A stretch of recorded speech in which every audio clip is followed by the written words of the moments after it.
Okay guys, we're almost there. We're in San Francisco. We got the beast strapped onto the back, as you can see, of the tow truck, and we're headed there to GP Tuning, South City, San Francisco. So cross your fingers that everything goes well. I got lots of ice in the trunk, so we can ice that tank down if we have to. And yeah, cross your fingers that that drive line holds together, that transmission, that clutch, and all our little weak points that we haven't upgraded yet hold together. And I'm gonna drive this bad boy back home. I mean, man, we're up in Frisco. We're gonna go deep into it. We're going to South City. So let's do this.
All right guys, we are here. I got the beast behind me. We're at GP Tuning. We're gonna make this happen. Cross your fingers again. Like I said, guys, man, we want this drive line to hold on and everything to stay together. Let's go. Hey guys, yeah, so this guy is being real secretive about this dyno stuff. Like he won't let me in the shop to videotape it getting dynoed. He doesn't want me to strap any cameras on this thing. So this might be a messed up video, but I will see what I can sneak around, okay? So stay tuned. Hey guys, yeah, this dude is acting real freaking, real scary. I guess at this shop, they're having issues with people probably trying to take their license away if they do these type of vehicles, you know, these modified vehicles. So I get what you're saying, but man, I mean, this dude don't want me to do anything. Like he's like, you can't come in when I dyno, you can't freaking you can't film anything, no cameras, you know, I mean, real noise. So I don't know how this video is gonna turn out, but dude seems really cool, knows what he's doing. So we might just pick up the film after the dyno pulls are done, and then do some driving it home, you know what I mean? Hitting the gas and getting it to the house, and you know, we'll go from there. There's my baby, look at it down the alley. Boom. Yeah, so it's over there. I got an extra can of E85 over here, and there's the car. So I got the E85 just in case we run out or, you know, don't have enough fuel. I just want to put a fresh full tank of E85 for the drive home. So, man, look at that. Dang, that thing is super wide from the back. Wow. Okay guys, stay tuned. Stay tuned.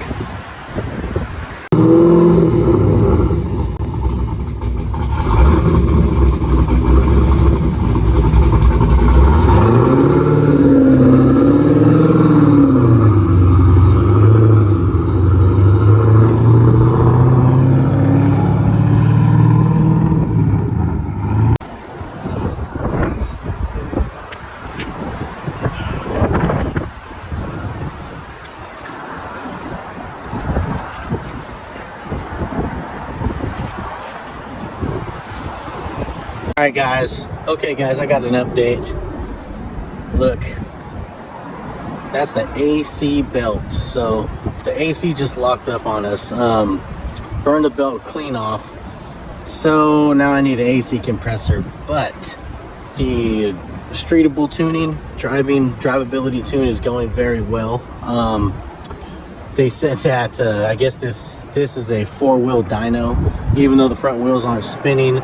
They said that my car needs a dyno. I don't know if they're trying to get money out of me or whatever, but the tuner was like, yeah, we can't put it on there unless it gets a alignment. So they are aligning the wheels right now, and after that we are going to get this thing on the dyno, and then I got to figure out what I want to do about the AC, because I'm running the killer chillers. So I might need a AFCO heat exchanger or something like that. So we're going to look into replacing one of those as soon as we get home. But he says as of right now the car's running great, and I will be able to drive it all the way home, 65 miles. So I'll keep you that's the update for now. I will keep you posted.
Oh man, we did it, guys. Great news. It laid down 1015 rear wheel horsepower at 7,000 RPM without the heat exchanger, without the killer chiller, at 155 degrees. That is amazing. That tells me that on a cold day, oh, this thing's gonna put it down, man. This thing is gonna make some power. So let's see here. Here is the dyno sheet. 1015, boom, SAE. Man, I'm happy. I've never had a car on the first pull. It made 940. I've never had a car make so much power on the first pull without even getting tuned in. So we had a lot to go. We stopped tuning because of the heat issue. So I got to get an AC compressor to get the killer chiller running. I got to get a heat exchanger, and I have to get a solid drive line.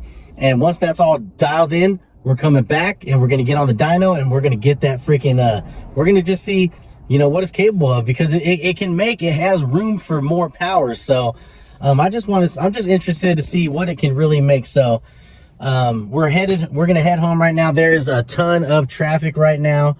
I'm in South City, San Francisco, and cars just keep coming by. It's about, what time is it? I think 5 p.m. So we're in the midst of traffic. I can't do a pull right now, but I will try to get a little bit of footage on the way home. I don't want to do too much though, because I don't want to bust a drive line. You know what I mean? That would be the worst case scenario. I break a drive line and I'm 65, 70 miles away from home. So we definitely don't want to break a drive line. Oh yeah, one more thing, intercooler brick. He said the brick that I have that's reinforced, he said it's garbage. It'll end up cracking, it'll end up leaking in the engine, and you could possibly have an engine seize up, engine failure from coolant leaking into the engine. So it's a costly price. It's costs a lot of dough, but we're gonna make that happen. We're gonna get that the heat exchanger and the intercooler brick, the drive line, and the AC compressor. 4 freaking things. But hey, that's a big horsepower. That's racing. That's what comes along with it. You know what I mean? You just have to. You can either be the person that don't do it and you know what I mean, lets the car go, or you can be the person that gets the job done, you know what I mean, makes it happen when you know, problems arise, because they do.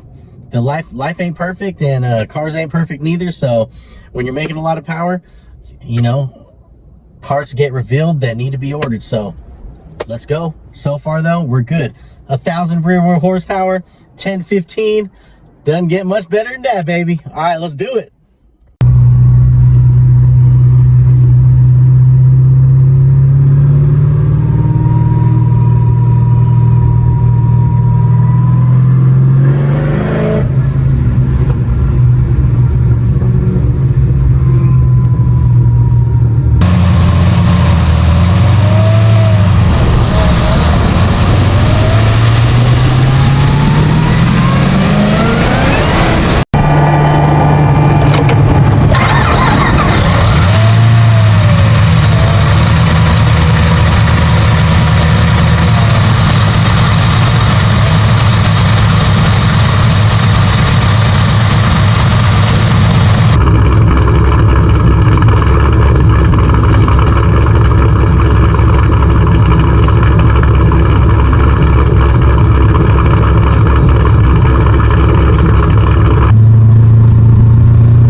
You guys, holy crap, dude. This thing is freaking crazy. I am not kidding you. As you saw, like first gear, I just eased into first gear. Second gear kicked in. I gave it some gas. It started spinning, so I just kind of held it there. It was spinning for a while. If you look at the video, it'll spin. The RPM will go to like 6. And then as I was waiting for it to start grabbing and pulling, and as soon as I felt a little bit of grab, I stabbed it. Not all the way, almost all the way. And then I slammed third. And third did pretty good. It was spinning, but it was like maintainable. So I just kind of held it and eased into it. And then I hit fourth. Oh, man, it's crazy, man. I mean, at first I didn't, you know, I wasn't sure, but now I know it's way freaking faster than that Hellcat. And before I did any kind of moving in this car, I was thinking I would never step up to that freaking Hellcat. Man, that car has got way more heat than the Hellcat. And the Hellcat was making 870 with no exhaust, stock exhaust. I got the straight pipes in it. We did a street tune with the straight pipe. I mean, I would assume on a good day, maybe close to 9 with the exhaust, no cap, straight pipe. But I don't know. You know, it's all a gamble. You know, people say, oh, I got 1,000 horsepower. Until you really put your car on the dyno, that's when you really know. So this car has really been put on the dyno. It made 1,015, hot lapped at 152 degrees. Imagine if the killer chiller was working. Imagine the killer chiller gets it down to like 50 degrees, 60 degrees. Imagine, dude, there's probably like 60 to 80 horsepower left in that thing. That's just ready to be unleashed without even adding timing. Because right now it's at 19 degrees and it's still running rich. So there's tons of room for play. I'm happy. I'm stoked. The feeling, man, I was shaking. I pulled over. I paused the camera and I pulled over, and man, I could barely hit the button on the GoPro. Like, it was an amazing feeling. All you guys that were like, you know, take your time, make sure everything is done correctly. I did. Thank you so much, man. Shouts out to you guys. I give it up to you. Daps right there. Man, I did. I triple checked everything, and this thing held its own. Hour 45 minutes home from South City, San Francisco, without even a wince in traffic. You know what I mean? And he was like, you're gonna hate driving it in traffic. I loved every minute of it. I mean, it's loud as hell with the exhaust openers closed. It's loud as hell, but man, whew, if we could get this thing to hook up in first and second, this thing is gonna be a freaking force to reckon with. So let's do that, guys. Stay tuned for the next video. CNR intercooler brick, billet brick, aluminum drive shaft, one piece, slicks and skinnies on this baby, and back to practice runs on the back road, and then see if we can get any takers. All right, guys. Nate